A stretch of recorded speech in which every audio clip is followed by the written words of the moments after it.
November 22nd marked the 50th anniversary of President Kennedy's assassination. Coming up, more from Duquesne University in Pittsburgh and a conference disputing the U.S. government's official findings on JFK's murder. Next, Robert Tanenbaum, the former Deputy Chief Counsel of the U.S. House Select Committee on Assassinations. He gives his analysis of the government's conduct in the investigation of President Kennedy's death. He's followed by James Lesar, president of the Assassination Archives and Research Center, who gives his assessment of the job done by the Assassination Records Review Board, which issued its final report in 1998. This is 2 hours.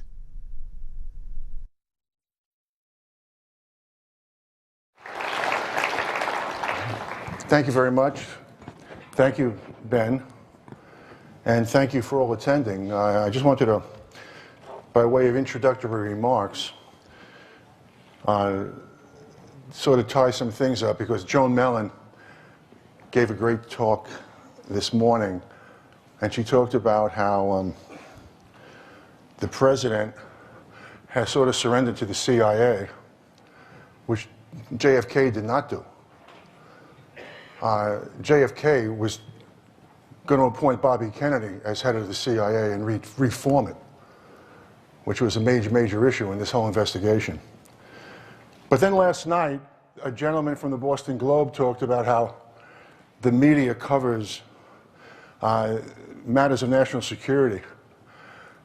And between the two, Joan, of course, is right.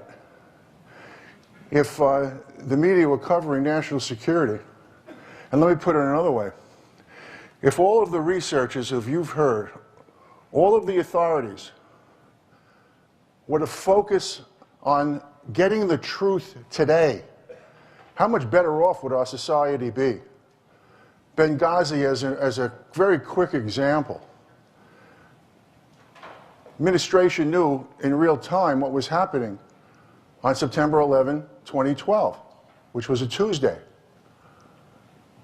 They then didn't tell us the truth. They talked about it being a spontaneous demonstration as a result of a video, which not too many people ever saw. And then the president, with the Secretary of State, 3 days later at Andrews Air Force Base, with the parents of the deceased, who were flag-draped in coffins, looked at them eye to eye, ear to ear, nose to nose, and said, we're going to get the people responsible who made this video. And so the question arises, which is Shakespearean, and that is, to express an unfelt sorrow is the office which the false man does easy. So again, when we talk about the media allegedly covering national security, I would suggest they would start with the issues today, because if the IRS is indeed focusing on conservative groups and they get away with it, tomorrow it'll be liberal groups. And in a month it'll be independents. And there'll be nowhere to hide. And that aspect I mentioned because it's so much part of the investigation, what the ethics are of it, and how do you conduct an investigation, regardless where you may be. As an assistant DA, I will tell you, in Manhattan, I worked in an apolitical office, if you can believe that. My boss was Frank Hogan, and he was a lifelong Democrat, but always had Liberal Party. That's the party of David Dubinsky of the International Lady Garment Workers. John Lindsay ran as a liberal and was elected mayor. The Conservative Party and the Republican Party. He didn't know the political affiliations. And so the only thing that we were concerned about was a search for truth.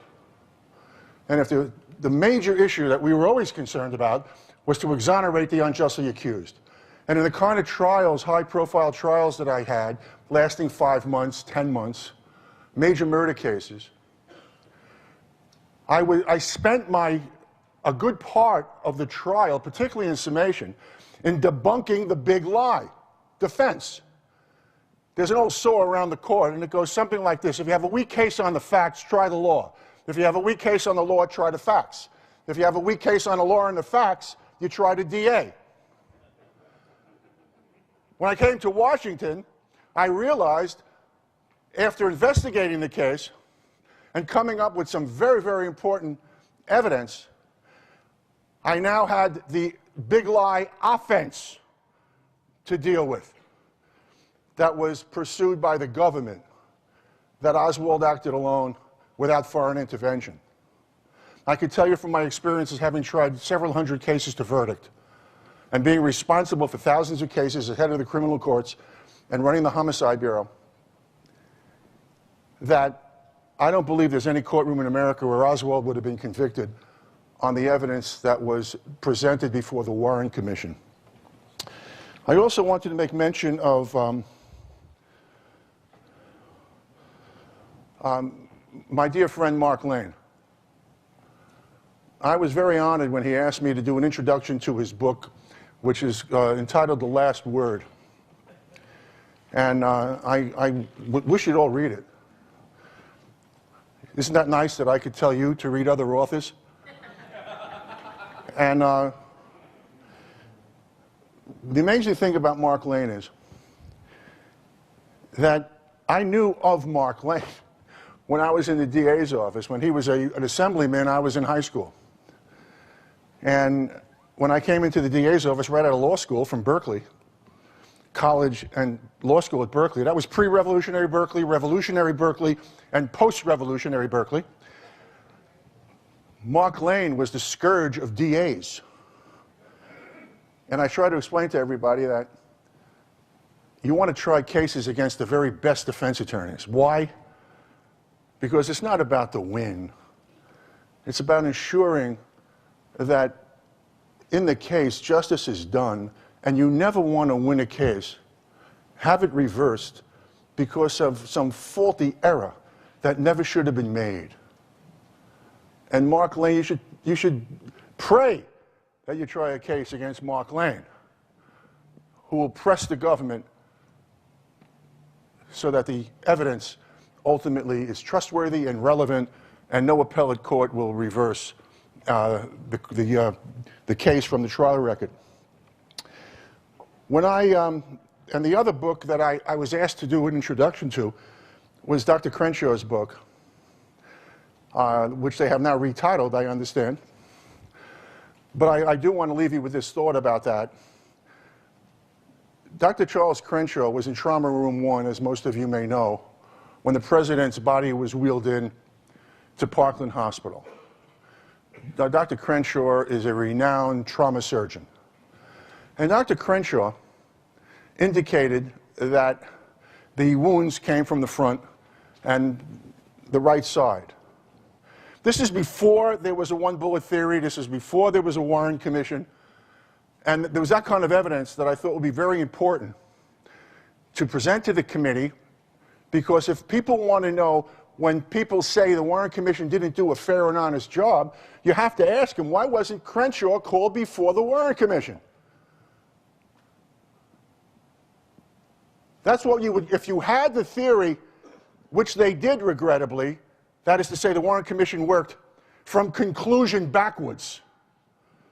In the course of conducting investigations, the facts take you to conclusion.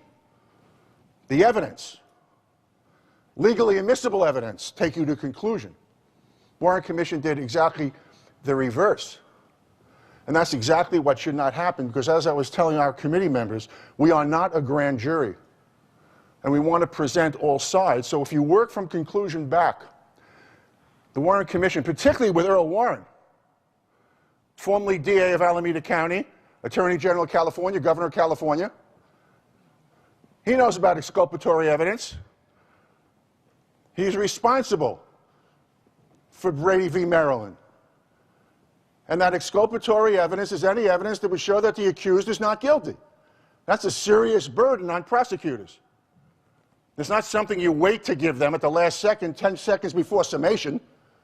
You give it at the earliest opportunity, because we want to exonerate the unjustly accused. There's a big inventory in criminal justice. You don't have to worry that you have no work to do. So the whole Charles Crenshaw thing, to me, is a prime example. And I remember very distinctly when I first came to Washington, and I'm a Johnny-come-lately to all this, because the only book that I ever read prior to going to Washington was Mark Lane's book, only because I knew of Mark Lane. And that was 1966 rush to judgment. So the Crenshaw piece, though, which was very revealing to me, was a diagram he made in circular fashion indicating that the back of the president's head was blown out. And various people signed on to that. And yet it was ignored. It was ignored by the Warren Commission and ignored by the media. Now, when I went to Washington, I was very impressed by some of the people who were there. And I think that the most impressive person I met in Washington, who I literally drove crazy, having him show me film after film, frame by frame, working around the clock to catch up, was Robert Groden. And are you here, Robert Groden? Well, let's give him a round of applause for the work that he's done in this case.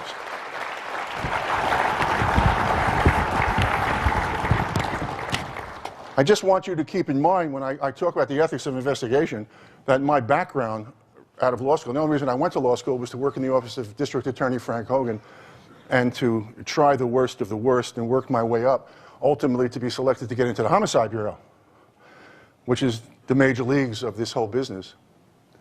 And when I met Bob Groden, he got all of these pieces together. And I had worked with the very best detectives in the city of New York.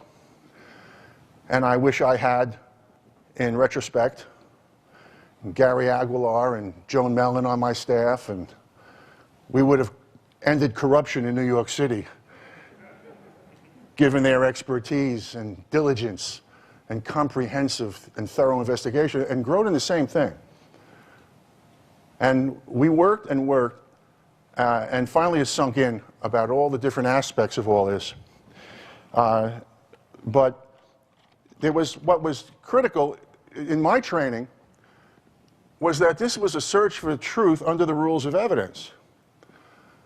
And that there is no Republican, there's no Democrat way to investigate a case.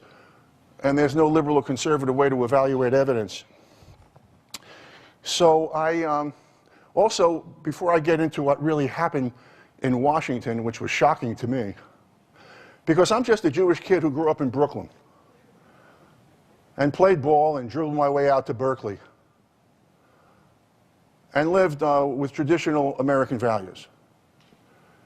And part of those values, which was a very big part of JFK, we've heard a lot about speculation about what he may have done and may not have done, but we know what he said. And it had to do with American exceptionalism. It's not some arrogant superiority concept. What it is a moral and spiritual way of life.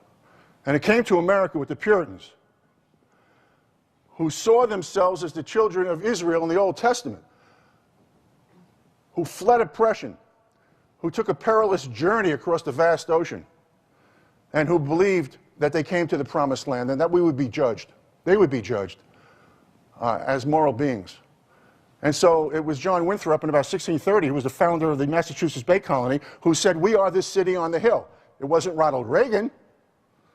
We have a tendency to believe as soon as a new president is elected, history starts on that date. But his people were smart enough at least to go back in time and recognize that we are the city on the hill. And the conflict in America has always been, and continues to be, how do we act in concert with the mind of America? And that's where the reform comes in, and that's why we need a chief executive who's completely independent, like JFK, who got burnt in the Bay of Pigs, recognized after he dismissed Dulles that he had to revamp this whole intelligence apparatus, because what the bottom line is, which we clearly learned and knew basically before we started, but we learned from the evidence, that the executive intelligence agencies define national interest. And that the elective process is a temporary thing, isn't it? Some people are elected to Congress for 2 years, the Senate for 6, the President for 8, maybe. But they're there to keep and define and maintain what they find as our national interest. So there's a conflict between the President and the Executive Intelligence Agency, then you have this tension. And to show you how hard we worked at the committee, I was called in one day by Bob Groden's assistants, and they said, you have to see this film, it's very important. And I went into the room, and it wasn't a video room, it was just a room. And there was a screen, and the camera went on. And there was JFK. It was a 1960 West Virginia primary. And he was dressed there in his Brooks Brothers suit. He had on cashmere muffler and coat, his wingtip shoes. And it was a real moment to show that he was a people's person, not just the junior senator from Massachusetts who was the son of a rich man. And so he was greeting the coal miners. And it had just rained, and it was drizzling, and he was on the mudflats, and he was shaking hands with the coal miners in anticipation of this West Virginia primary that was conducted by Matt Reese, who was his campaign person then, who I met when I ran my boss's last campaign while I still was trying murder cases, only working after 6 o'clock at night. And one of the coal miners stopped right in front of JFK, and he said, as Kennedy extended his hand, he said, "Senator, I understand you haven't worked a day in your life." And Kennedy immediately glanced to see if anybody heard that, and everybody in the media had stopped. Kennedy looked at him and said, "I guess you can say that's true." To which the coal miner responded, "Senator, I want to tell you something. You're not missing a goddamn thing." Now, the reason I mention American exceptionalism, and the part of American exceptionalism, is we try to institutionalize virtue, and we recognize that evil exists. It has to be confronted and defeated. And the reason I mention that to you is not only to tell you where I'm coming from, and you will evaluate what I have to say about what happened at the committee, but JFK said it in his inaugural address, and I urge you to read it. Because what he said was, he took up all of the Puritan exceptionalist claims. He talked about how the rights of individuals come from the hand of God and not from legislative or executive fiat. He talked about how this torch is going to be passed and it will light up the universe. He talked always in moral terms. And he talked about that we will be doing God's work here. And that's when he went into that famous refrain of, "We will bear any burden, endure any hardship, and make any sacrifice to assure that the blessings of liberty are here at home and around the world." That was the JFK that I knew. And when he wrote out that last line of his last speech that he never gave in Dallas, he said, "Except the Lord from the city, and the watchman waketh but in vain." With that, and my own background, Patty and I went to Washington. And I'm reminded of a story that Mark Lane told me, that when, having read all this in preparation before I went down to Washington, that, and by the way, I have to confess, if my boss Frank Hogan were alive, I never would have gone to Washington. I would have stayed in the DA's office, and I didn't seek this job. I was asked to come down to Washington, and after listening to the committee members who spoke to me, I said, "Look, don't hire me." And they said, "Why?" I said, "Because there's no, I can't compromise on finding the truth. I'm not an expert at all. I just read one book. I'm a non-entity here. But if we find that Oswald did it, and he did it alone, we'll say it. If we find otherwise, we're going to have to say it. I don't know you're built to do that. After all, the Congress is geared to make compromise. As a matter of fact, what they do today, if they compromise at all, is they recover a ball beyond the line of scrimmage. They call that progress. So they said, no, whatever it is, based upon the investigation, we will do. Unfortunately, that was an insincere comment, as we will now learn. The first time, during the first week when I was in Washington, as I said, I'm reminded of this Mark Lane story that I heard during this first week, about him, not from him, because I hadn't met him yet. And that was that in September, the executive committee, there was an executive committee report from the Warren Commission that laid out its conclusions, but there was no evidence to support it. In November, the 26 volumes came down. And it was a helter-skelter, I just said that, helter-skelter, presentation. And it wasn't organized with respect to this volume has ballistics and other evidence, medical and other witnesses at Grassy Knoll or wherever, what the Secret Service were doing and so on and so forth, and why the Mafia had nothing to do with it, or Lyndon Johnson, and these are the reasons why. That's what one would expect from this whole thing. Instead, it was just thrown together.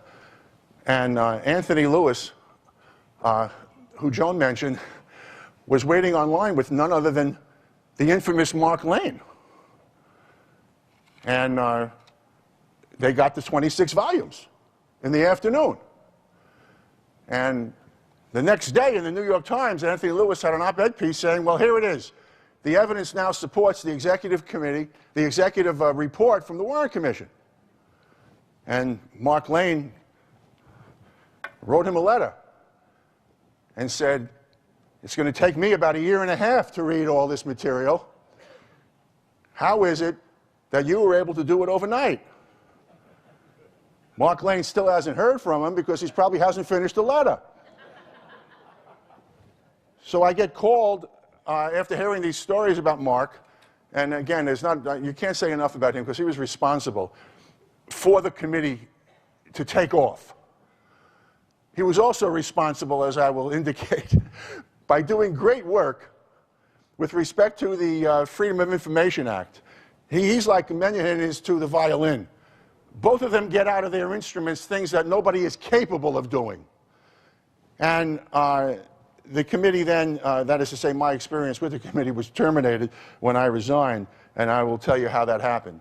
The first week there, Senator Schweiker, Richard Schweiker, asked me to meet with him in his office. I came with my chief investigator, Cliff Fenton, who was a detective, grew up in Harlem, who had worked with me, a top detective in New York City, and there are about 9,000 detectives on the NYPD. And Cliff I took down as the chief investigator. We went to see Senator Schweiker. I had just read that report, the executive committee responses to the assassinations of Martin Luther King and President Kennedy, which is about 90 pages. I mean, every American should read that. And from the church committee. And he told me he has a file for me. And it was put together by Gaeton Fonzi. Gaeton Fonzi and Bob Groden were two of the most outstanding people in my judgment who worked in this committee. And Gaeton, yeah, it's well deserved. Gaeton Fonzi was incredible. And again, having investigated all these murder cases and so on, I wished I had Gaeton in the DA's office in Manhattan. But in any event, it was a file that he had put together, and it was handed to me by Senator Schweiker, and he said, you're going to get stonewalled by the CIA. And I believe that the CIA somehow was involved in this assassination. Well, that was pretty chilling commentary coming from a United States senator. You see, I went to PS 238. I didn't go to a fancy in Brooklyn, and then public high school, and then I chose to go to a public university. And what I learned was that we have a tripartite, co-equal branch system of government. And the United States Senate, he told me, couldn't get documents from an executive intelligence agency. I found that absolutely incredible. Well, that night, Cliff came home to the house that Patty and I were living in, and we went down into the rented house in, near on Wisconsin Avenue near American University, and we went into this finished-off basement office. And we finished reading this file at about 4 o'clock in the morning. It was all about anti-Castro Cuban activity, about CIA involvement with the anti-Castro Cubans, about Clinton, Louisiana, and everything you said is 100% true. As a matter of fact, what you didn't mention, or I didn't hear, and I'm accused of not being able to hear these days, was that I found out that, as Mark Lane indicated, there was more than one Air Force. Well, there was more than Army, Navy, Air Force. There was CIA Army who had film of various mercenaries who were a private army for the CIA. But it was about Anthony Vesciano, who some of you may know, who was hired to kill Castro and all these kinds of nefarious activities. And when we finished, I escorted Detective Fenton to the door. Some of you who read my novels will know him as Clay Fulton. And for the first time, in all the cases we've been involved in, brutal murder cases, with vicious, depraved killers who enjoyed the killing, regrettably, he hesitated as he went through the door. And he was glancing around, and he turned to me and he said the following: "Tanny, we're way over our head here. And there's no Hogan to protect you. Go home, get some sleep, I'll see you in the morning." Back I went to see Groden. And more film. Thereafter, the following occurred. It dawned on me from the evidence we had. We were coming across a person whose name was Maurice Bishop. But there was no file on Maurice Bishop. And then I realized from the evidence that Maurice Bishop was David Phillips, who was in charge of Western Hemispheric operations for the CIA. He was the third person in command. He was right below Richard Helms. And I subpoenaed him to come to the committee.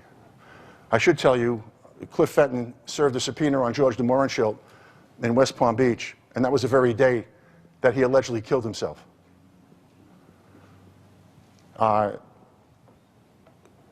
So Phillips was served. He came to the committee in executive session, and I asked him the following. But before I tell you that, I want you to know the following. On Thursdays, I believe it was, I had office hours for the public from noon until however long it took. And people would come in. I wanted the pro-Warren Commission people and the anti-Warren Commission people to have an opportunity. Having particularly read all these books, some of which were absolutely through the roof outstanding. Sylvia Marr comes to mind as just one, but there were many, many, many. But I was very impressed with the historiography and the documentation and the painstaking efforts that people made.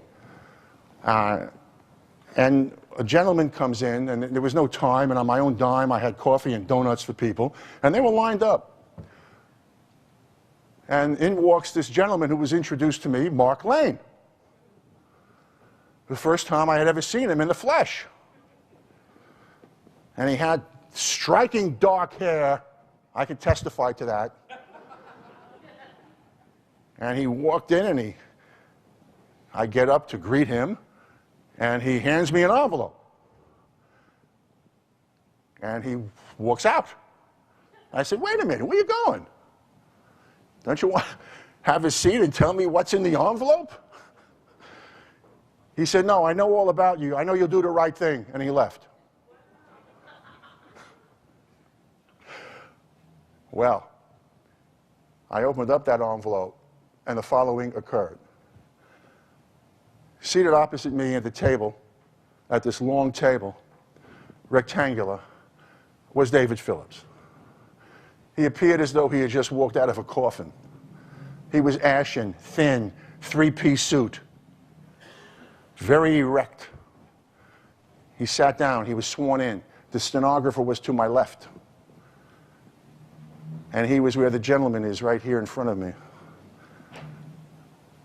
The rest of the committee was off to my right. And I asked him the following series of questions. On or about October 1st, 1963, inside the Russian embassy, a man identified himself as Lee Harvey Oswald. There's a file that I had from the CIA. I guess they call it 203 files, I believe. 201 files. And there was a Lee Henry Oswald file. And I said, you reported to the Warren Commission that Lee Harvey Oswald was in Mexico City in the Russian embassy called the Cuban embassy, and he wanted to go to Moscow and he wanted to go to Havana. And he also asked for a Russian interpreter, which is interesting for someone who spoke fluent Russian if it was Lee Harvey Oswald. And he said, that's right. Then I showed him the telex that was sent out that day that had the photograph, as you know, of a different person. And the description on the telex, which was sent to all executive intelligence agencies worldwide, was indeed the description of the person who appeared, not the description of the historical Lee Harvey Oswald. So I said, what happened? And he said, well, the photograph equipment broke and we sent out the wrong photo. I said, okay, well, where is the tape? He said, we recycle our tapes every 6 to 7 days. So the tape doesn't exist? Is that what your testimony is? He said, yes. I said, well, why do you do that? Is that because of economies? And he said, well, we just sort of do those kinds of things. This is an agency that has a blank check. To this day, it still has a blank check. And I asked him if, rather than quibble about 6 or 7 days, what about November 1st? What would your testimony be? He said that it doesn't exist. And November 22nd and November 23rd, well, it was not in existence. I then looked at him, and he was staring at me, and I sort of have this effect on people when I question them in court, mostly defendants.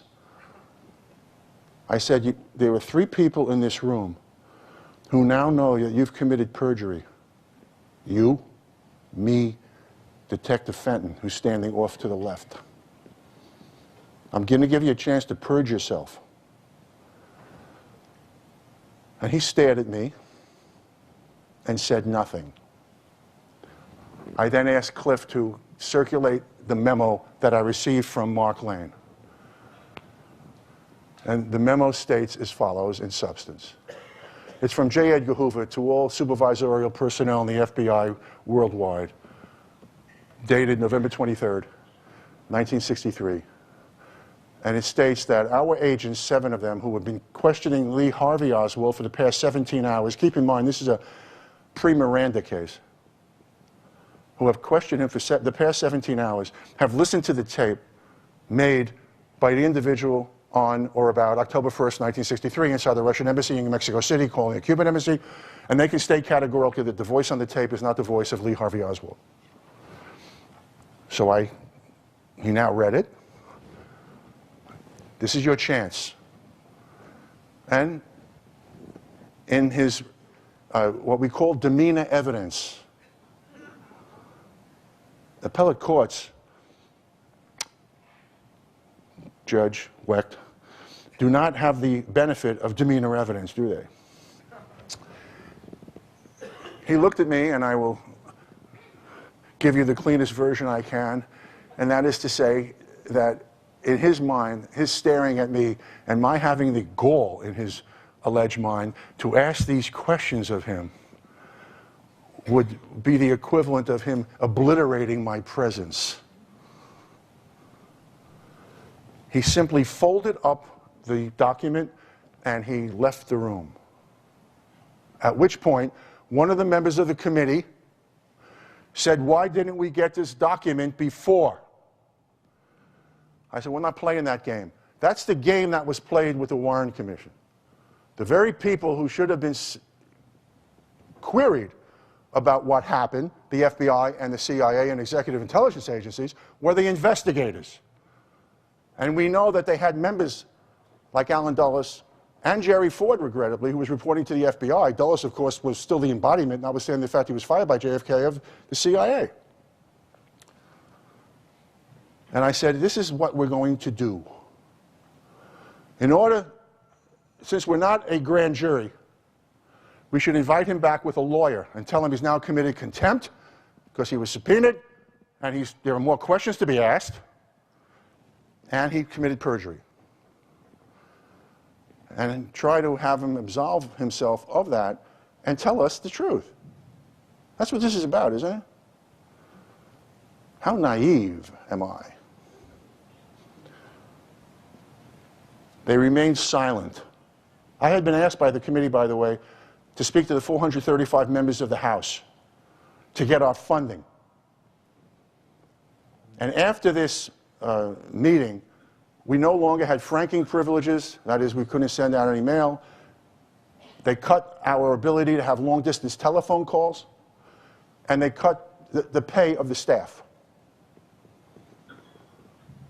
And I told the committee in no uncertain terms that I was going to go to Tip O'Neill and have a press conference and tell them that they invited us down to Washington to investigate this case, and now they've pressed the trapdoor button on everybody on the staff. If they don't want to have the committee, don't have it, but pay the people who are working. So the very person in large measure who deserves all the credit for creating this congressional committee is Mark Lane.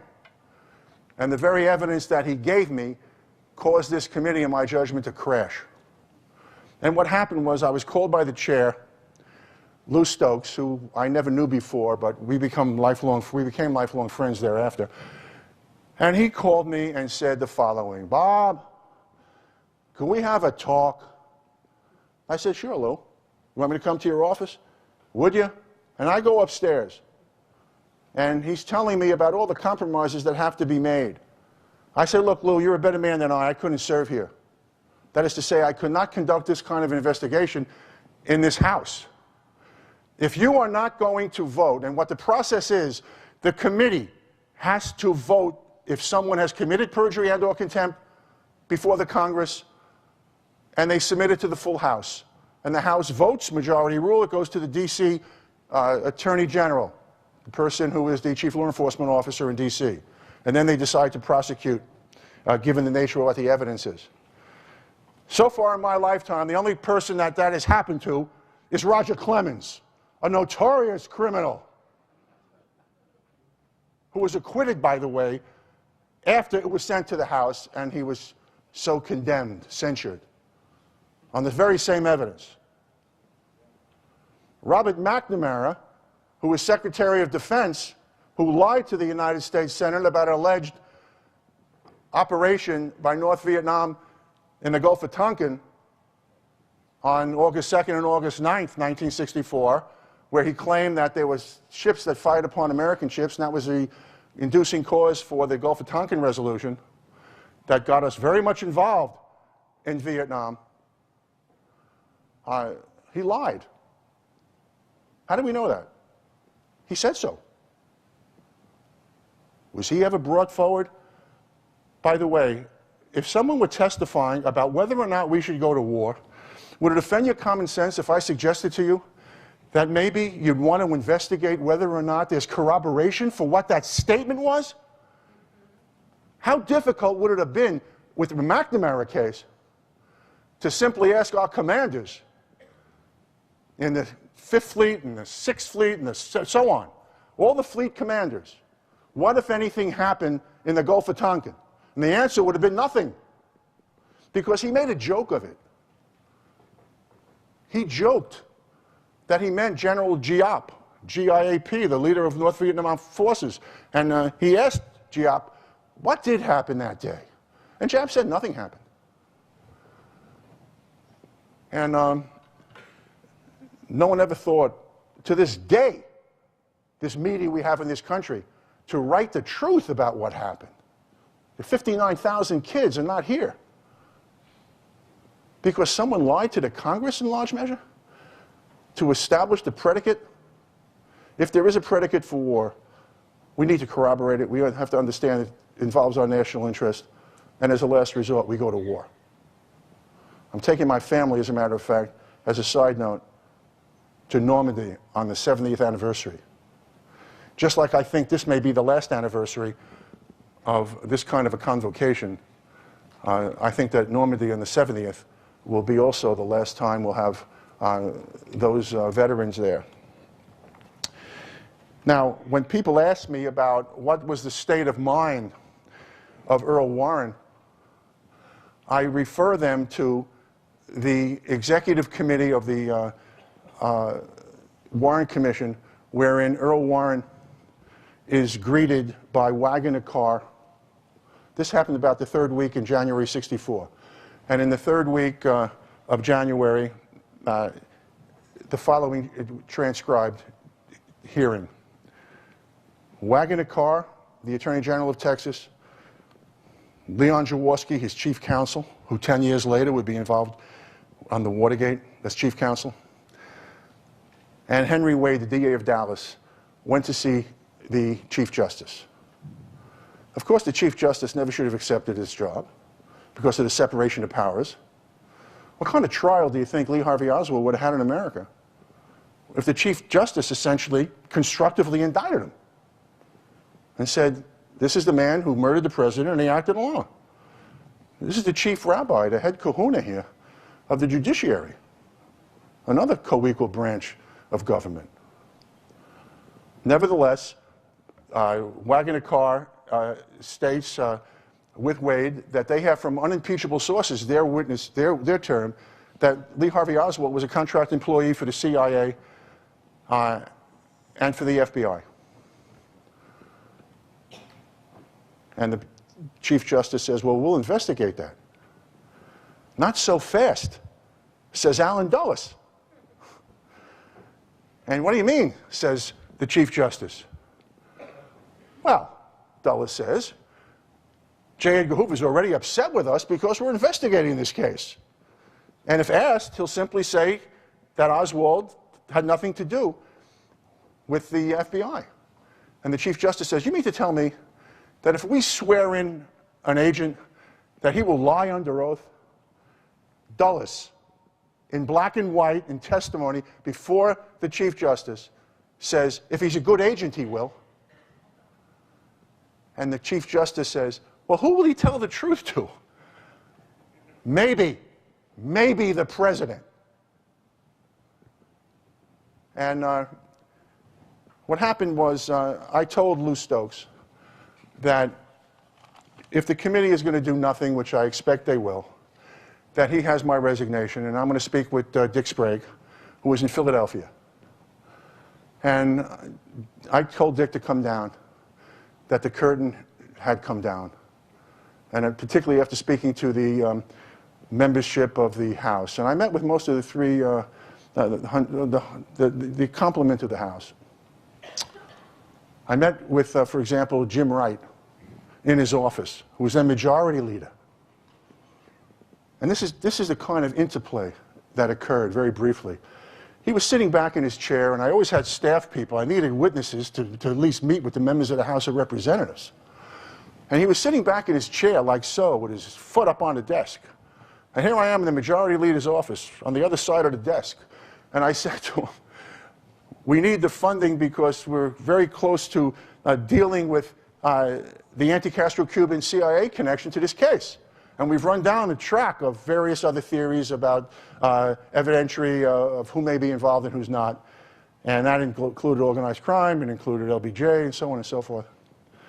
And he thrust his body at me, like so. We were nose to nose.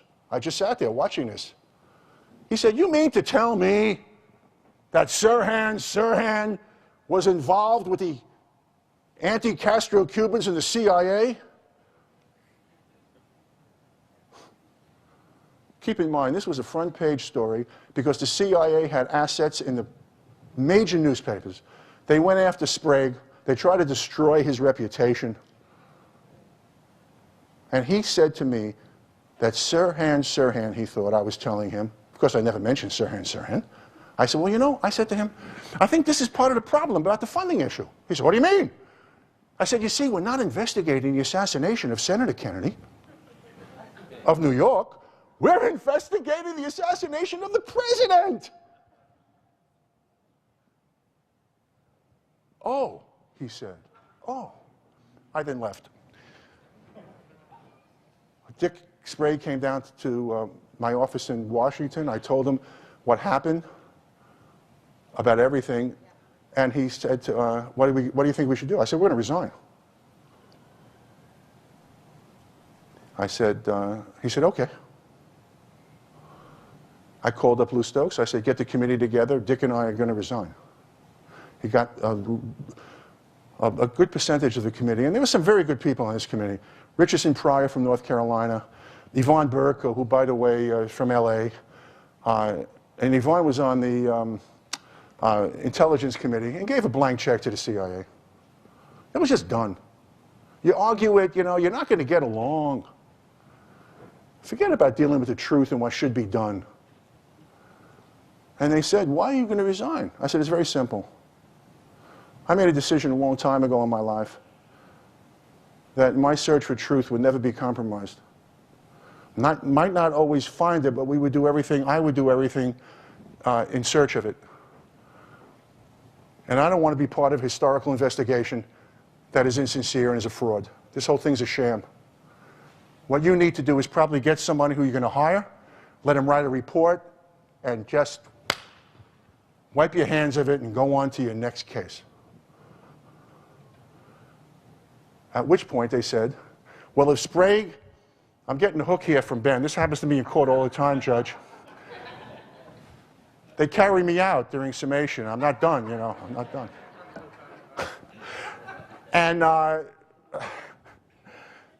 And typical Washington about power and doing everything for your resume. Forget principle. Forget integrity. What do they see when they look at themselves in the mirror, if anything? Here I am. I told Sprague we're quitting. I had nowhere to go. I'm married. I had a young daughter. I had no job. And they said to me, and Chris Dodd was then a congressman on the committee, and he said, and Lou Stokes said, we want you to be chief counsel. And Dick said, yeah, take my job. I said, do you think for 1 second that I would live the rest of my life thinking I became chief counsel because I told you to resign? Is that what this is about here? You don't get it. None of you. You're not doing what you promised the American people you would do. And I'm not going to be part of it. And we left. Dick left that night. Cliff Fenton drove him back to Philly. I waited for the transition. And during the transition, I can tell you that if I put this in a novel, you would not believe it. I met with my successor, who has a book. It's like a loose leaf thing. And it's entitled How to Investigate a Murder Case. And in it, it has, you know, mens rea, actus reus. This is first year criminal law stuff, like the first week. And you're going through all your Latin to figure maybe this guy's really going to start talking, you know, in Catholic Mass in original voice. Who knows? And he has means, opportunity, method. And he shows me this. I said, have you ever tried a case in your life? He said, no. I said, well, this is a great case to bite your teeth on, you know. I said, and do yourself a favor. How many other people have you shown this book to? He said, why? I said, because this should be entitled Homicide for Dummies. And if you show it to anybody, they will know that you're a dummy who knows about trying cases. And what did he do? He got involved with a CIA guy he claims he didn't know, who started writing a report. They hadn't investigated anything, and they never called Phillips back. So he just walked out on the committee. And what Mark Lane started, and the evidence he gave to the committee, which was vital, would it offend common sense to suggest that if the CIA knew that there was a phony Oswald 6 to 7 weeks before the assassination of the president, that you'd want to question them about who was involved with that and call every member of the organization in under oath?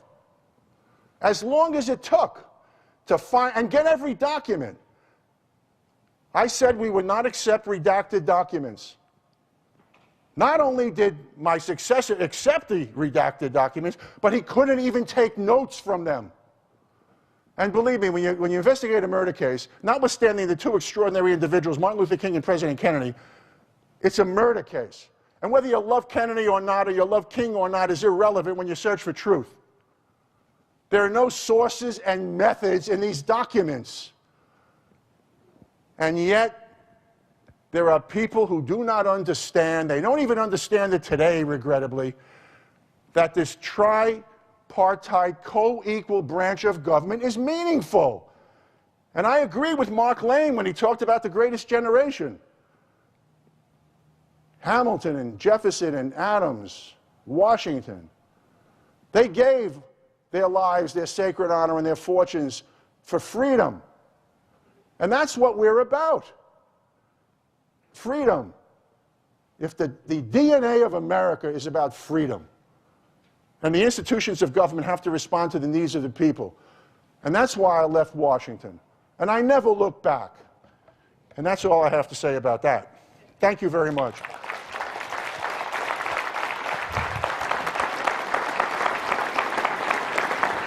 Thank you.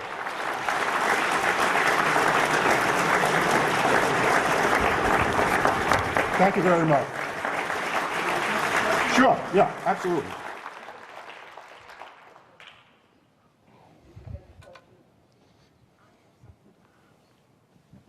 There we go. We can take a question or two, perhaps. We're on a pretty tight schedule. One second. I want to try to get attendee questions first. If there are none, Joan, you're up. Okay, you're up. Wait. I just happened this morning to be given an HSCA document which describes the names of the people that they were interested in, and there are 3 Oswald names. Oswald Alexei, Oswald, I can't even, just give me a chance. Oswald Alexei Harvey, and then Oswald, I won't read the whole, Henry. And next to the Oswald Henry is a T, and the letter T means true name. So you were absolutely right about that file. Thank you very much, Joan, for giving me a good grade. When you talked about Jewish intellectual women, I grew up with my mother, who was my school teacher, a Jewish intellectual, had me walking precincts for Adlai Stevenson. The only precincts he carried in '52 were mine in Brooklyn. That was it.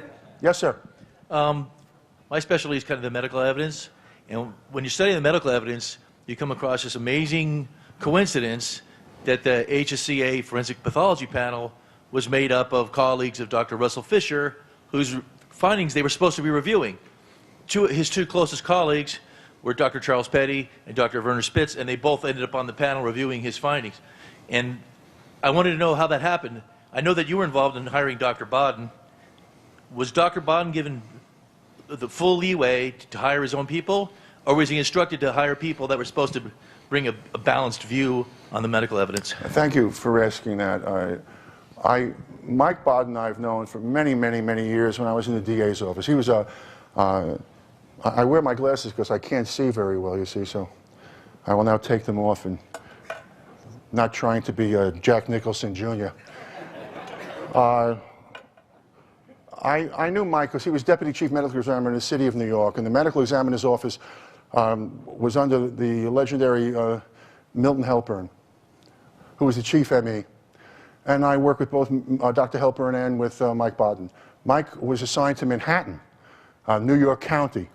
As you know, the city of New York is made up of 5 counties. Each borough is a county, and they have a DA in each borough. So Brooklyn is Kings County, Queens, the Bronx, and Staten Island is Richmond County. And the medical examiner's office is one office, and they service all 5 of the counties. And Mike, I would meet with once a week, particularly when I was running the Homicide Bureau, and we would go over all the cases. Then, when I went to Washington, I told Mike to get the best forensic people in the country. And I didn't, it was totally my trust in him to do it. But the only person I told him to make sure was on the panel was Dr. Cyril Wecht, who I did not know, I had never met. But from my research on the committee at that point, I knew what Cyril was about, and I wanted his opinion at the table. When I was still at the committee, I will tell you this, I had a demonstration for the entire staff. Bob Groden knows this because he was a participant in what happened. We broke down the Zapruder film frame by frame. My chief assistant, Kenny Klein, was sitting as Kennedy, and Mike was then narrating the shots. When I was there, the shots, according to Mike, came from the front and the side. And when I left, things radically changed. Too bad. But that's what happened. I also want to very briefly mention something about Richard Helms. And that is to say the following. I got a call from Dan Rather. I did not want to have a press conference when I left. I didn't want this to be about me. After all, they could have still done, performed their duties after I left. I'm just one person. I'm fungible, like they come and go. And I didn't want to have a press conference, and I told Dick no press conference. Let this committee go forward, and it's not something we're going to get involved in thereafter. And I was asked by Dan Rather at the 30th anniversary in '93 to go to the grassy knoll. I said no. I had not done anything with respect to it. That was from his assistants. Then he called me. He said, "Why won't you come?" I said, "Look, I don't want to waste the time going there. It's going to be up and back. I'll wait." But he said, "I guarantee you, we'll pick you up at the airport. We'll take you to the knoll area. I'll question you, and we'll take you right back." I said, "Fine." I go there, and there was a filming going on with Richard Helms, where I was being held for a few moments. And the following was asked and answered of Helms by a producer. And for once, there was a follow-up question. Instead of asking the question, you see this all the time with the president. They ask the question, then he goes through a filibuster answer, everybody's exhausted from the answer, and there's no follow-up. And if there is, I dare you insult me to ask a follow-up. Instead of welcoming the give and take. And so the producer said to Helms, there are a lot of people believe that the CIA was involved in the assassination of the president. And he said, that's ridiculous. And the producer said, thank God, well, why do you say that? And he said, because when I learned that the president was assassinated, I checked to find out where all my agents were. Think about this. I worked in a high capacity in the district attorney's office. I started as the lowest of the low. And I'm working with the district attorney of New York County. And the mayor is shot and killed, hypothetically, God forbid. In the hypothetical, accept it, don't challenge it. And someone asked the district attorney, how do you know your people weren't involved? Because I checked to find out where my guys and women were. Where is the media on this? Where is the concern about searching for truth? My God, I've used my time. God bless.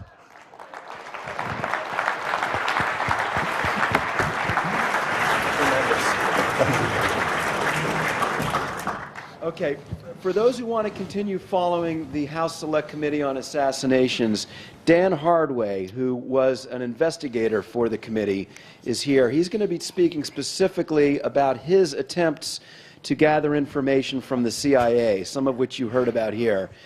Dan was doing a lot of that legwork. He's going to be speaking in the Africa room momentarily, within the next few minutes. Here, we're going to be hearing from Jim Lesar in a minute. I'm going to introduce Jim in a minute. In the meantime, I want to just close up this particular segment of the program with a very special audio clip. I had planned to play this before, but I forgot to do it. As some of you know, or all of you know from our programs, within the last year or so, we lost a truly valuable investigator and journalist by the name of Gaeton Fonzi. And Gaeton wrote a great book called The Last Investigation, which was one of the books that really got me interested in the case personally. Gaeton's widow, Marie, asked me if I would play this, and I said absolutely. So if we can cue that up, we're just going to hear the words of Gaeton Fonzi.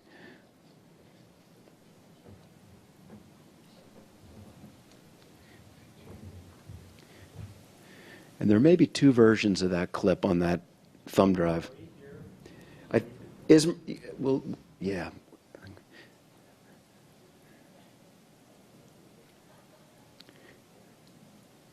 Okay, in the meantime, let me just say this. We have run out of programs, and we have some new registrants coming tomorrow. If anyone has an extra program that they do not need, please leave it with the ladies at the counter, or myself for that matter. We would appreciate that. Is that?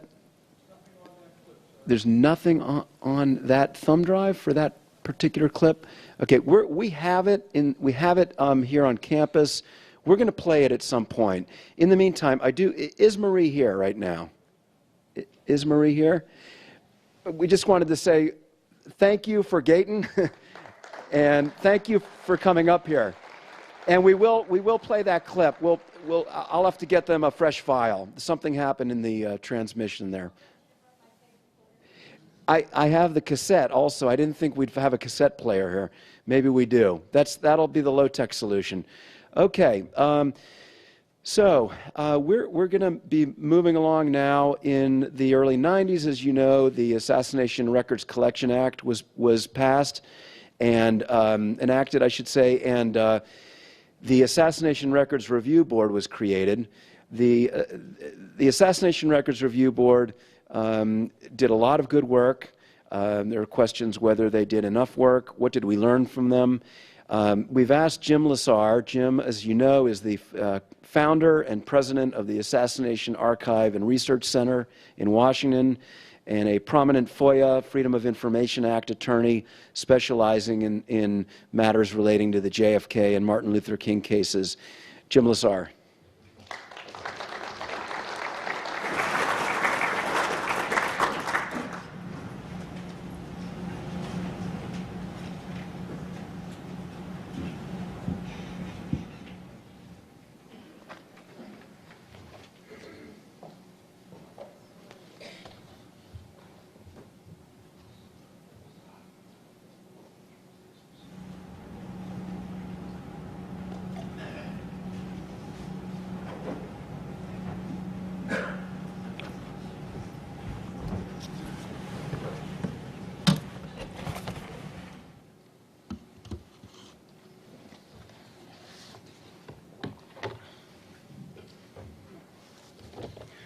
Good afternoon.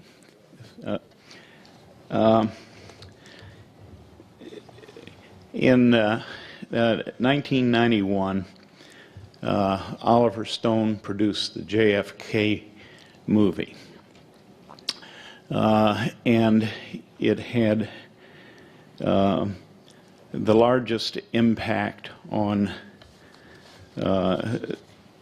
American disclosure law that any law has ever had. The impact came because Stone had included as a tagline to his movie the fact that the Kennedy assassination records were being held secret until the year 2039. That occasioned an enormous outpouring to Congress. I've been told that it was the largest response that Congress had ever received on any subject. And that set in motion the process of enacting the JFK Act. That ultimately produced the Assassination Records Review Board, which was the enforcement arm of the JFK Act. Before I get into the JFK Act and a very preliminary evaluation of what it had accomplished and what it failed to accomplish, I would like to sketch a bit of the history of American disclosure law. I think that you need that in order to properly evaluate the accomplishments of the Assassination Records Review Board. There are a number of phases to the history of American disclosure law. And basically, they reveal a continuing struggle between the concept of disclosing government information and suppressing it. In the latter case, the forces that are favoring suppression of the information are closely attached to the national security state that has developed since the end of World War II. The first phase is simple and the longest phase. The Constitution was enacted in 1789. It provided for a First Amendment right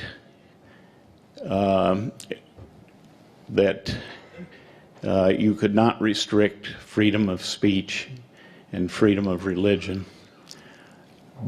And logically, you could extend that to the receipt of government information, because your speech is really limited if you do not have access to government records, particularly with after the advent of the Industrial Revolution and the growth of the state, the federal system of government. But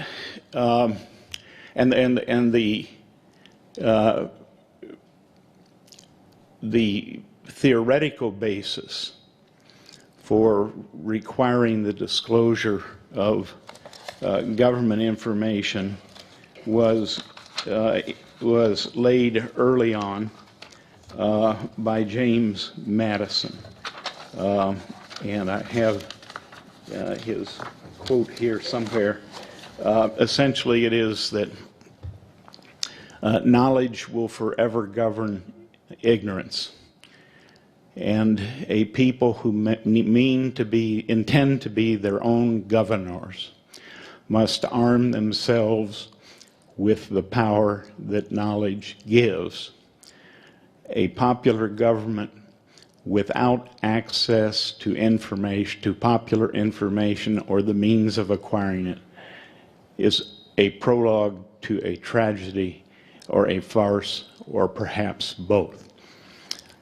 But for over a century and a half, there was essentially no disclosure law in the United States. Then in 1946, the Congress passed the Administrative Procedure Act of 1946, and it included a provision that was very nebulous and limited, basically a records housekeeping statute that was also proved unenforceable. The second thing that happened the following year was the passage of the National Security Act of 1947. And that contained the power to protect against the disclosure of intelligence sources and methods. A phrase that has come to mean, with the aid of interpretation by the Supreme Court, the ability to protect anything that the CIA decides is an intelligence source or method.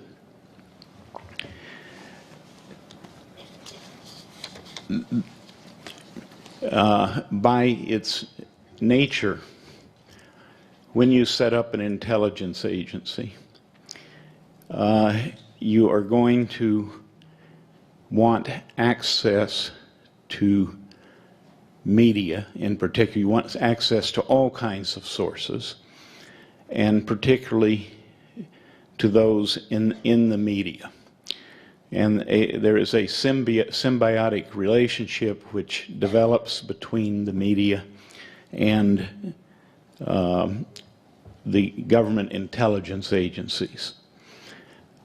The media curry favor with government agencies to gain information, and the government agencies then exploit that in a variety of ways. So the passage of the National Security Act set a very dangerous precedent, combined with the power to conduct operations and the power to protect intelligence sources and methods, with no right of access by citizens to question those powers. You had essentially set up a system in which you could commit a political assassination and the roots of it could never be uncovered.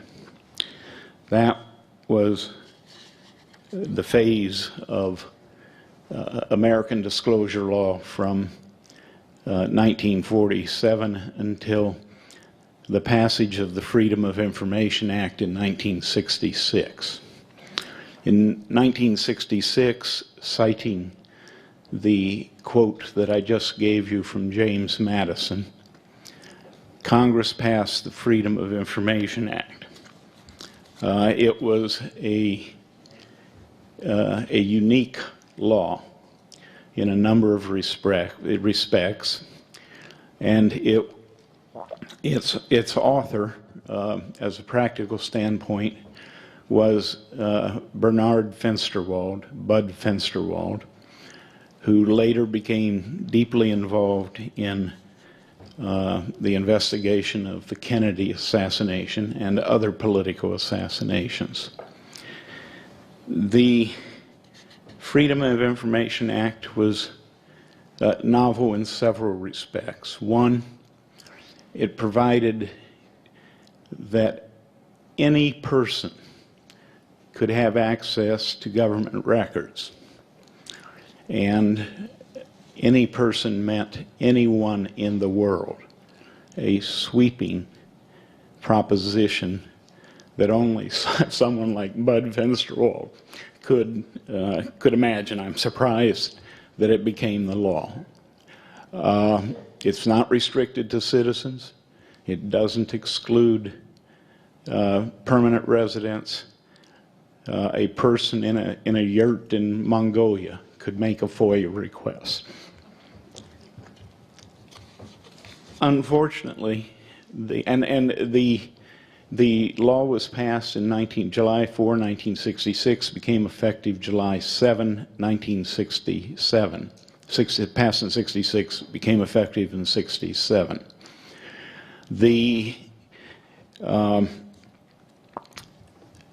It soon ran into troubles.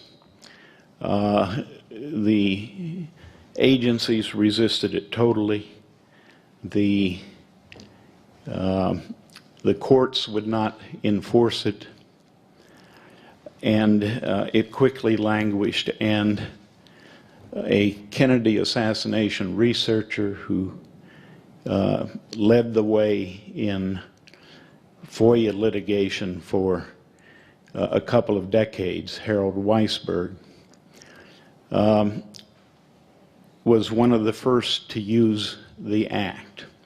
And he was successful in some respects, even under the original act, getting access to records on the King assassination, some of them, a limited amount, getting access to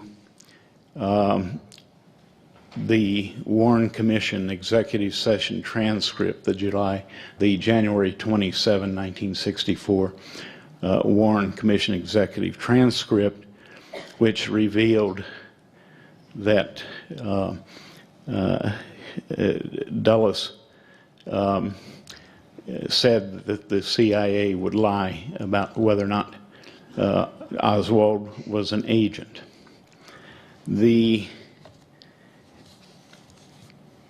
But on the whole, the act soon ran into troubles, and it was the Kennedy assassination issue that led to a crisis and the demise of the original FOIA.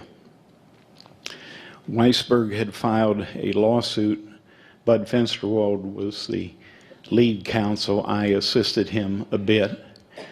And that suit was for the spectrographic analyses on the Kennedy assassination.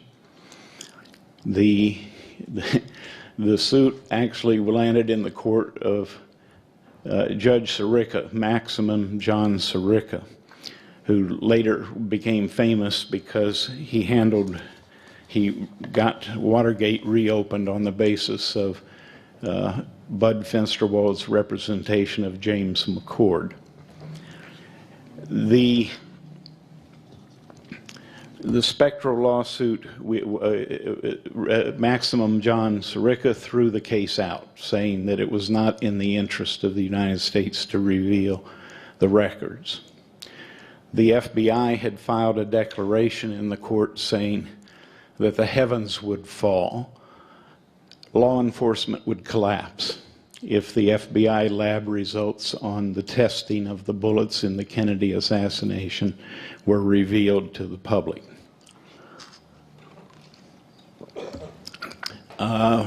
We appealed. On appeal, we initially won a victory, but that was reversed by the Court of Appeals sitting en banc in a 9-1 decision in which Weisberg was referred to as some party off the street who had had the gumption to ask for records. And the final passage of Judge Danaher's opinion in the en banc decision, Danaher had been the dissenting judge in the panel decision, but he wrote the majority opinion and said that as to plaintiffs' proposed further inquiry into the assassination of President Kennedy, Kennedy's assassination, the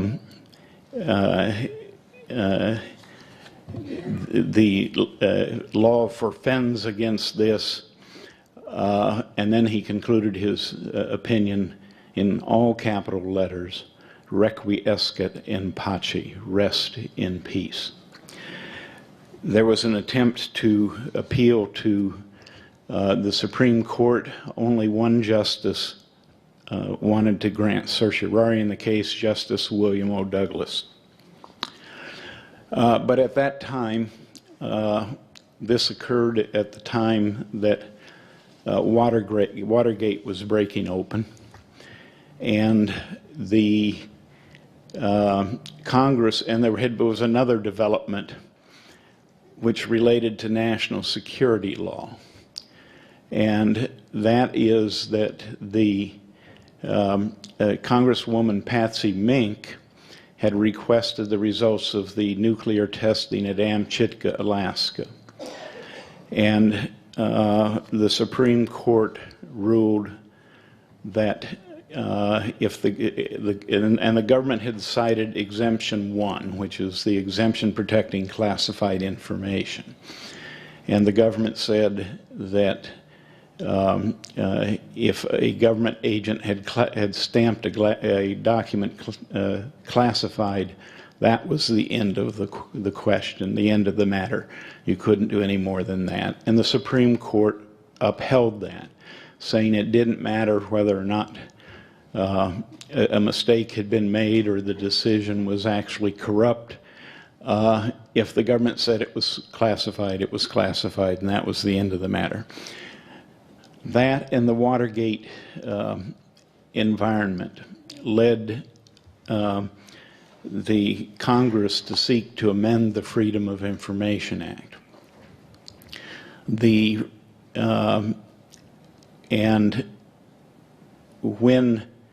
it was really Exemption 1, the national security exemption, that caused the act to be amended. But what happened during the process as the bill to amend Exemption 1 was being debated on the Senate floor is that Senator Hart of Michigan had introduced it. Senator Ted Kennedy asked Senator Hart whether or not his amendment, Senator Hart introduced an amendment to the bill to amend Exemption 7. Exemption 7 is what had been relied upon, which to protect investigatory files compiled for law enforcement purposes. And that had been used to shut down the attempt to get the spectrographic results. Senator Kennedy rose and asked Senator Hart whether or not that amendment would override the Weisberg decision and 3 other cases subsequent to Weisberg that had effectively ended the Freedom of Information Act. It was, for all purposes, dead after the Weisberg case. Senator Hart said, yes, it will. And Senator Kennedy said, in that case, I support it. So with the support of Senator Kennedy and Senator Hart, the bill became the amended Freedom of Information Act, effective February 19th, 1975. The amendments were important in several respects. First of all, it amended Exemption 1, which dealt with national security classified information.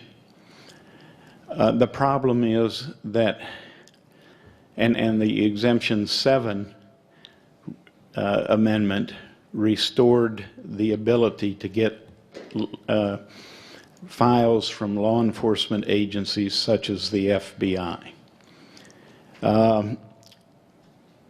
That was exceedingly important, of course, for the Kennedy assassination and other political cases. And a considerable amount of information began to be released as a result of the 1974 amendments. But ironically, the decision to amend Exemption 1, which was the main thing Congress had been concerned about,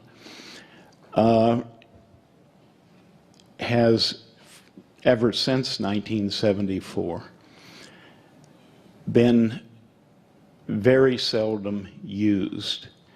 And while you can't say that the decisions on classified information are rubber stamps of the government anymore, they are still overwhelmingly in favor of the government and overwhelmingly deferential to the government, in violation of what I think was the clear intent of Congress in passing the amendments. As a result of the 74 amendments, however, records did begin to become available related to the assassination of President Kennedy. There were significant successes. The spectrographic records were obtained, those that could be located and were said to exist and found. That process was very time-consuming and took several years, but eventually at least some records on the spectrograph, in fact a considerable number of records responsive to that request, were found. And as a result of Weisberg's lawsuits and lawsuits brought by Mark Allen, there were probably a couple 100,000 pages at least released by the FBI and the CIA prior to the enactment of the JFK Act. But the basic problem was that while you could get some records under the amended FOIA, they were heavily redacted. Vast amounts of materials were being withheld. And this came to the head when the JFK Act was passed in 1992. And the JFK Act was a really remarkable development in the history of open disclosure in America. It was the first, it changed the very concept of how a government was supposed to respond to declassifying information or releasing information in any document.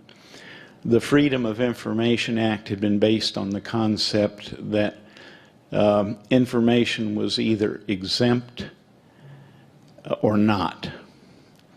And although there were some exceptions, the tendency was that if it was found to be exempt, it was exempt forever.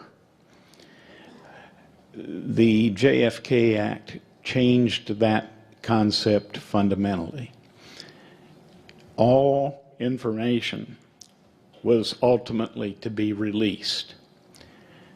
It could be postponed for a period of time, but ultimately all of it had to be released by the year 2017, except for a few documents, a very few documents, which would be permitted to be withheld until 2017. But everything else bore a presumption created by Congress that it would be disclosed promptly and that there would be a presumption of disclosure.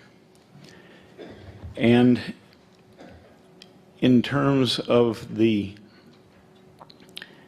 scope of the Act, it applied not only to executive branch records, which was the limitation of the Freedom of Information Act, but it applied to congressional records as well. So you got access to the House Select Committee records, the records of the Church Committee, and the Pike Committee, the Rockefeller Commission, and so forth. Another very important thing, the amount of material that could be withheld was much different. There was very liberal, it's the most liberal disclosure law that I know of in terms of what must be released. And in charge of this process, the JFK Act created the Assassination Records Review Board, the AARB, or the Review Board. And that in itself was a novel development, because it was putting into the hands of ordinary citizens the power to declassify information, national security information. Then this was the panel of 5 citizens that had that power for a brief period of time. Well, several years, but so the JFK Act also included another very important provision. I omitted a phase in my outline here, which I referred to as the Empire Strikes Back phase. And I don't know whether anyone wants to make a guess as to what that dealt with, but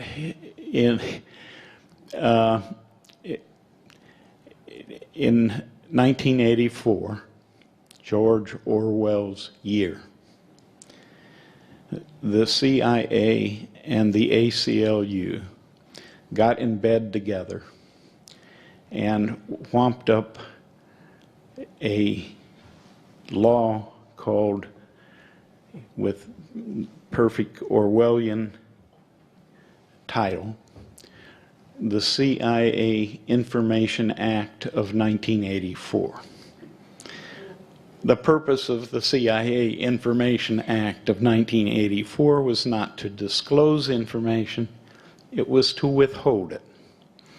And it did that by creating an operational files, an exemption for operational files.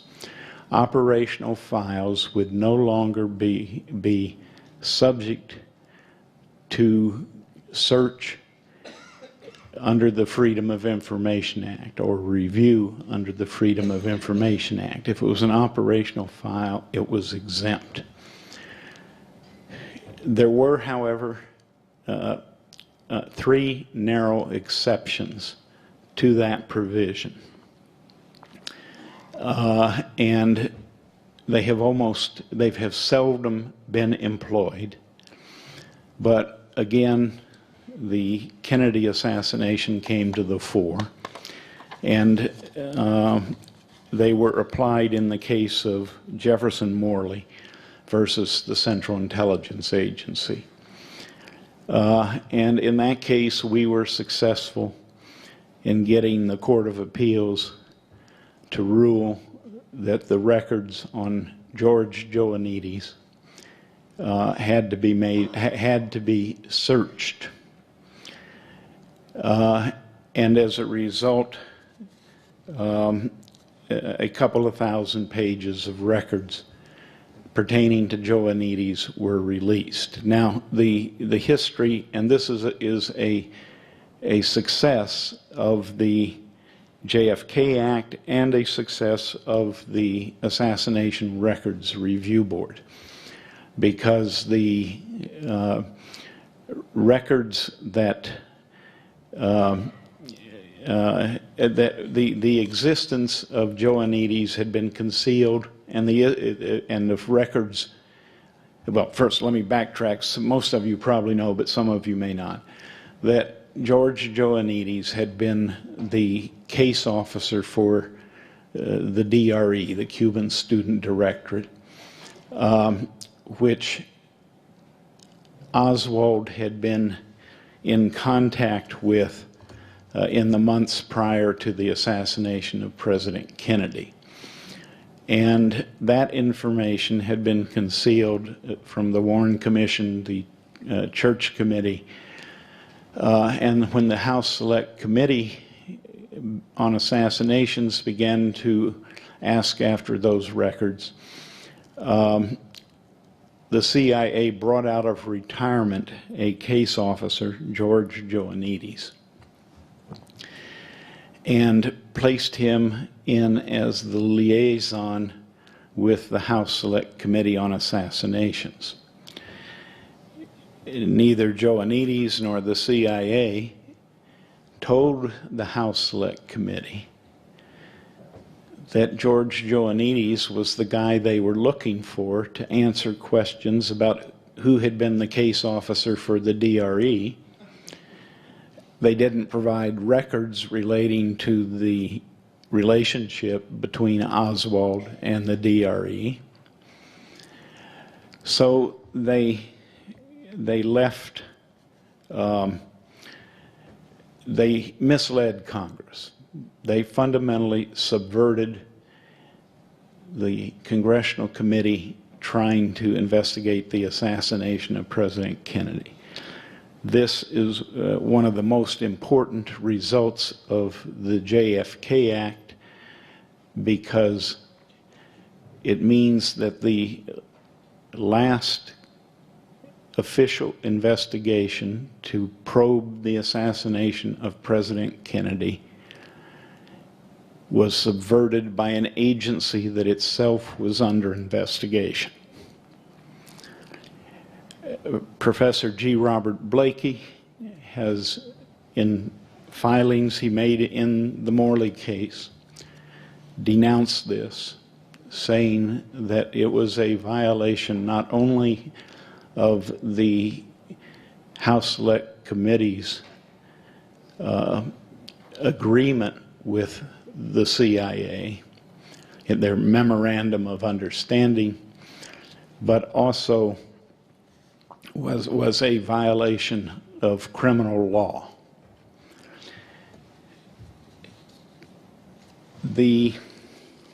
So that is one of the most important successes of the review board.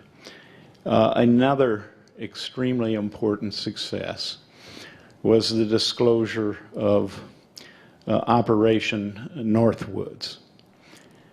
This, of course, is the operation agreed to by the Joint Chiefs of Staff and their leader, General Lemnitzer, which drew up plans very reminiscent of those on September 11th,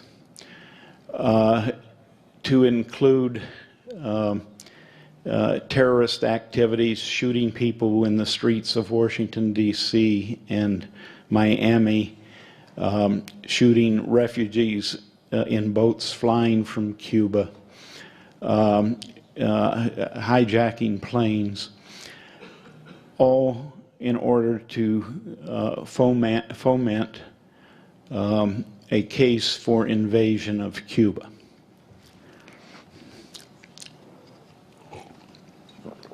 There were other important successes of the review board. It's widely publicized that the collection now holds around 5 million pages of records, the JFK Act collection at the National Archives. That's a little misleading in the terms of what the work that the review board actually did, I think. I think a fairly sizable number of those records, at least a few 100,000 of them, had already been made available under the Freedom of Information Act, although generally in pretty redacted state.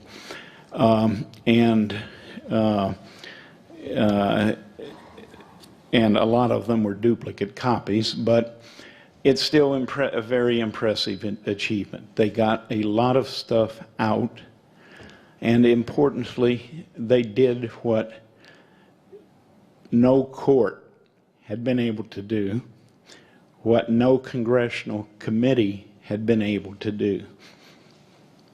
They got classified information, very sensitive classified information, out to the public.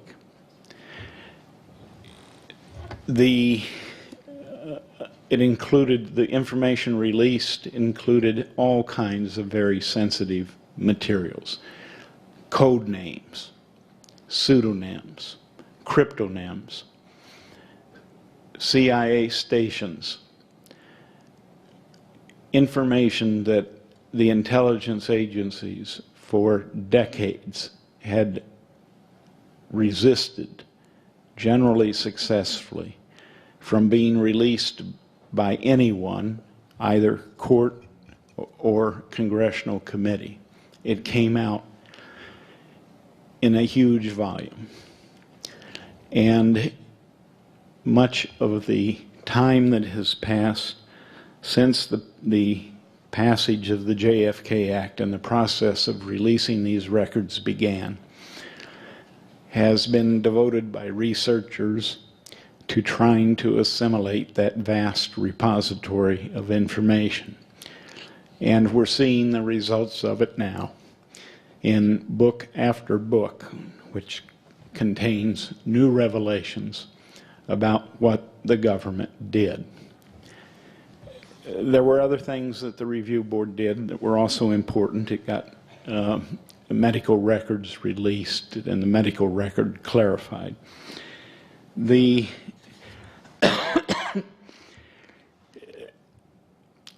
as to the failings or deficiencies of the Assassination Records Review Board, that's a bit more complicated of a question.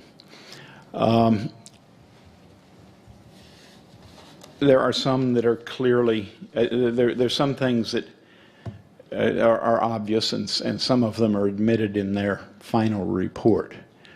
They didn't get ONI records they should have gotten. They didn't. The Secret Service destroyed relevant records.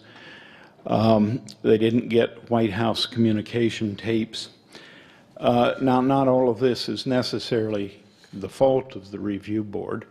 The agencies continued, some of them particularly continued to put up obstacles of various kinds.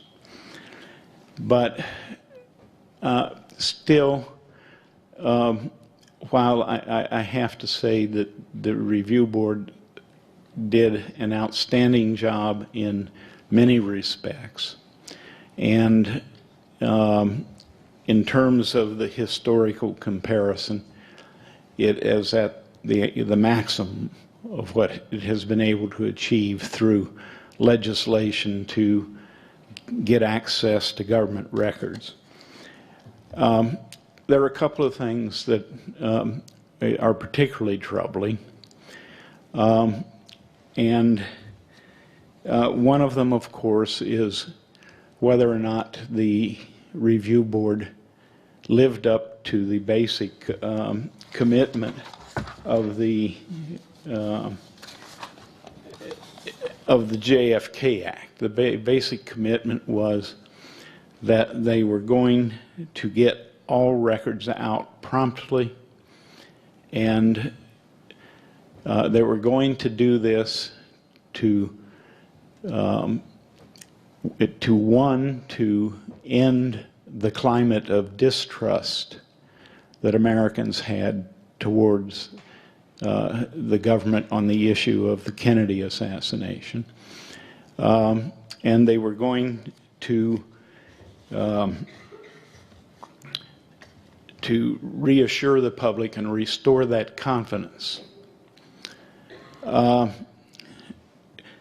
problem is that that hasn't occurred to the degree that it should have occurred. We now know, as a result of the Morley lawsuit, that the CIA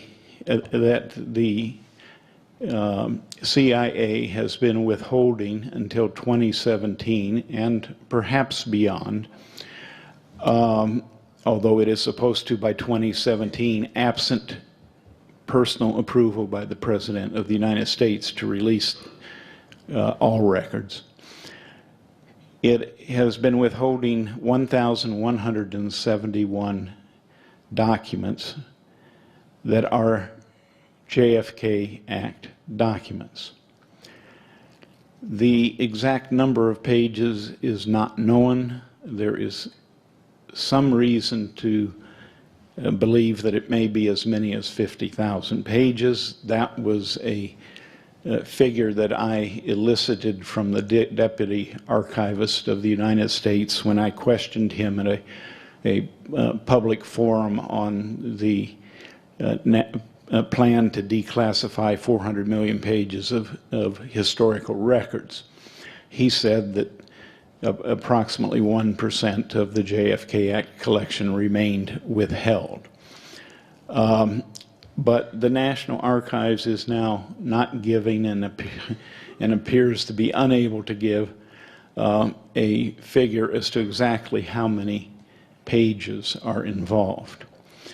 They do, and in their response to a petition that some of us made to the archivist a couple years ago to expedite the release of the remaining withheld documents prior to the 50th anniversary of President Kennedy's assassination, the National Archives denied that request.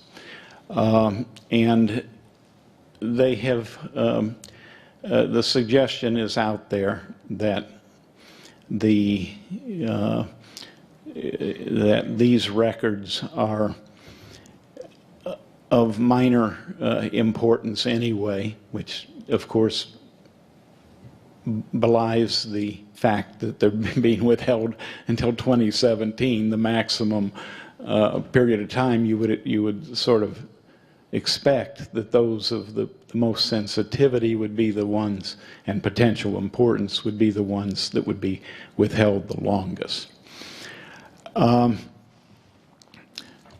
And it's also clear that from further probing that some of those, first of all, those records were classified as NBR records. NBR standing for not believed relevant.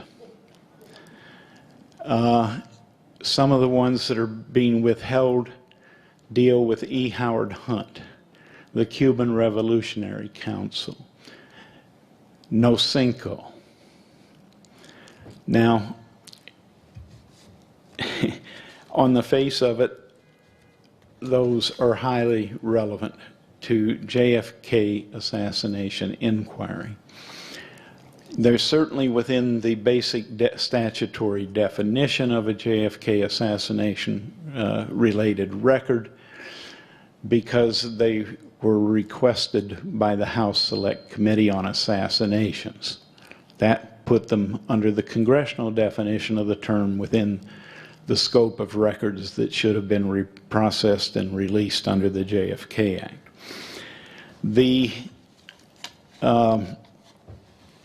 It is possible, of course, that that there are materials there that are not of importance but got labeled NBR and withheld until 2017.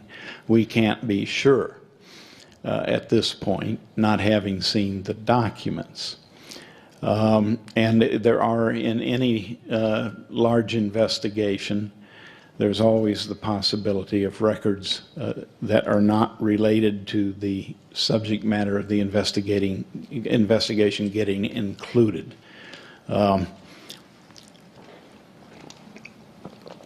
There's a famous example of this in terms of Warren Commission records, in which the Warren Commission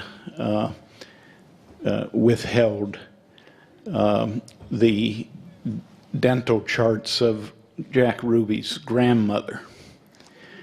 They released the records of Jack Ruby's grandmother. And as Mark Lane commented, the dental charts of Jack Ruby's grandmother would not have been relevant even if Oswald had been charged with biting Jack Ruby to death.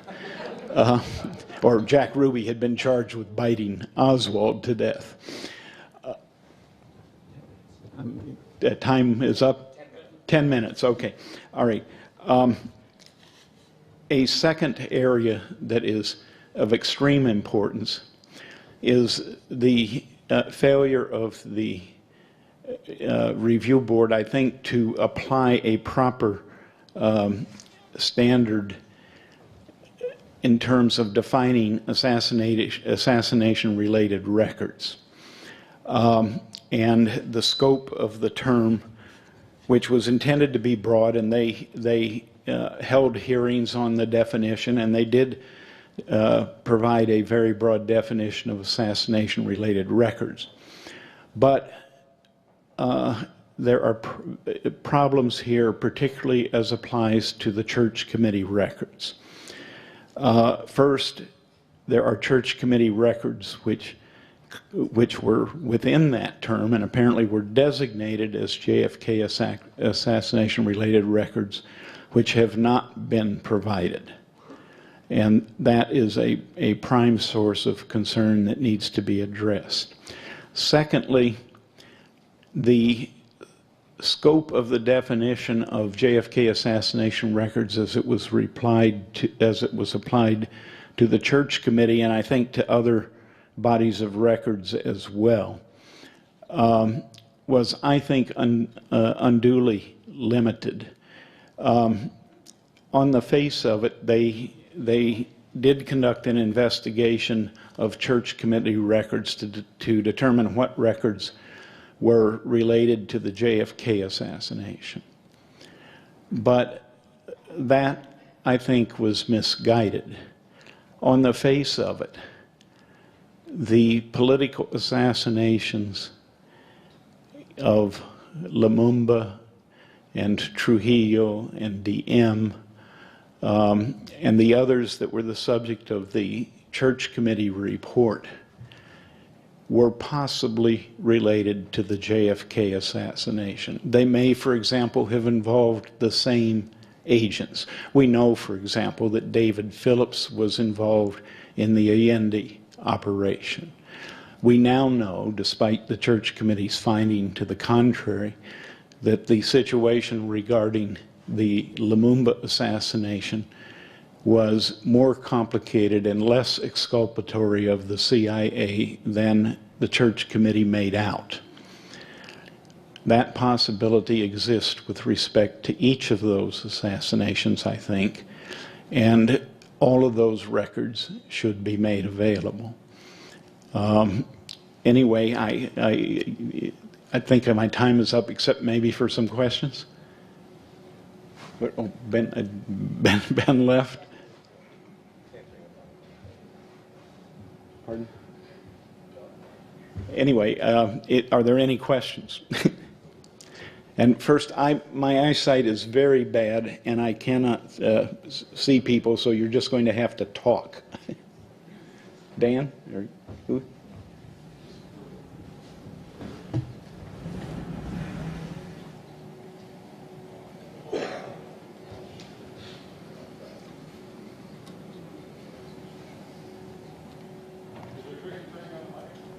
Hello? Yeah, you got it. Jim, what happened to the 2039 date for the Warren Commission releases? Well, that was wiped out. Well, first of all, that date was hypothetical. It wasn't really in effect, is my recollection. But the Warren Commission records were basically almost all made available back in the 1960s as a result of a very unusual development that shows that sometimes citizens can have a big impact even in places of power.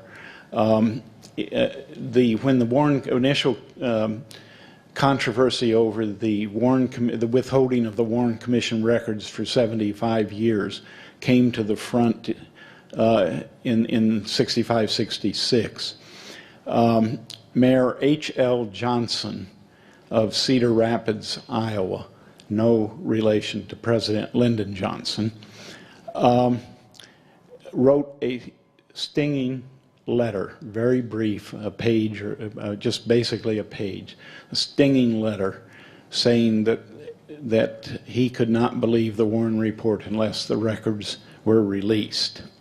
That got handed over to McGeorge Bundy, who made inquiries of the various agencies about the reasons for withholding the records, and resulted ultimately in a directive from the White House to the agencies, from McGeorge Bundy to the agencies, to release the Warren Commission records. And in a very short period of time, all but about a couple of percent were released.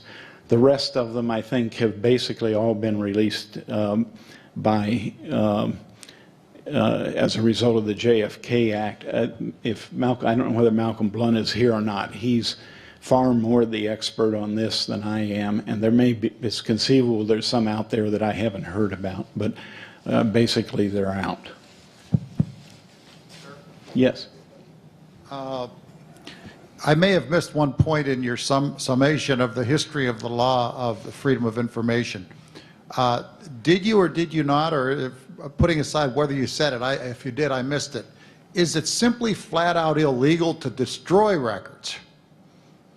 Well, it's not flat out legal to destroy records per se. If there is a pending Freedom of Information Act request, then yes, I think it's illegal. Now, well, of course, the great majority of all documents are not covered by a pending FOIA request. Yes, no, that's quite the case. Yes, the case I'm thinking of is when Richard Nixon removed Richard Helms as the director of the CIA.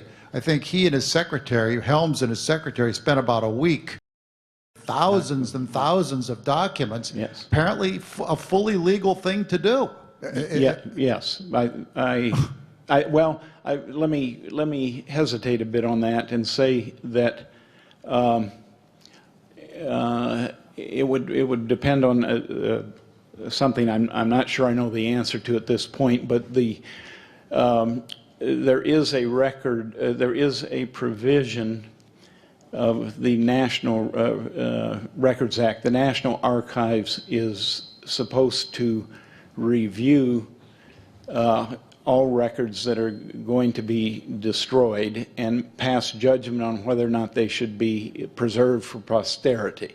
Now, a lot of that authority is delegated to the agencies, and in fact, back in the 1980s, a major controversy over this arose because it developed that the FBI, for example, had been destroying thousands upon thousands of pages without doing any historical review, and the famous J. Edgar Hoover files, right? No, that doesn't apply to them. That's a different issue. This issue came up as a result of the American Friends lawsuit against Webster, the FBI director. And it resulted in a 900-page report detailing the practices of the FBI into when and how they destroyed records, and a new set of standards was issued to govern the keeping of historical records. However, I read that 900-page report and found that I was not satisfied with it, and I have since become aware that there are a huge amount of FBI records that are being destroyed that I think should be preserved for historical reasons. It's a major problem that the National Archives has not addressed and Congress has not addressed. Thank you. Yeah. Okay. I'm afraid we're out of time, but thank you, Jim. Thank you.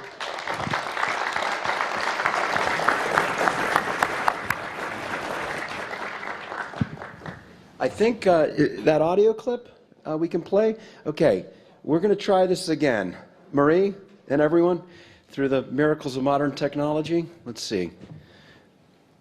Gaeton Fonzi. In 1976, more than a decade after the assassination of President John F. Kennedy, and long after a majority of Americans had decided they didn't believe the Warren Commission report, the United States Congress announced it was going to conduct a full and complete investigation. Congress lied. Congress said that its new investigation would be more impartial than the Warren Commission's, would examine with unbiased finality every piece of evidence, and would explore the possible involvement of every individual or group with the means and motivation to kill the president. Congress lied. Congress said that its probe would debunk all the wild theories and crazy speculations that had sprouted over the years, and that it would confront all the unanswered questions surrounding the mystery of the assassination. Congress lied. And the leaders of Congress's new investigation said that it would definitely be the last investigation. That finally was the truth. I believe there will never be another official government investigation of President Kennedy's assassination. In my heart, that's very difficult, for me to accept. And I will undoubtedly continue to support efforts to reopen the Kennedy case if those efforts could lead to a truly complete and honest investigation. Considering the political realities, I don't see that happening. The late Gaeton Fonzi, I was hoping the clip ended on a more positive note, but let's hope that his last sentiment is proven wrong.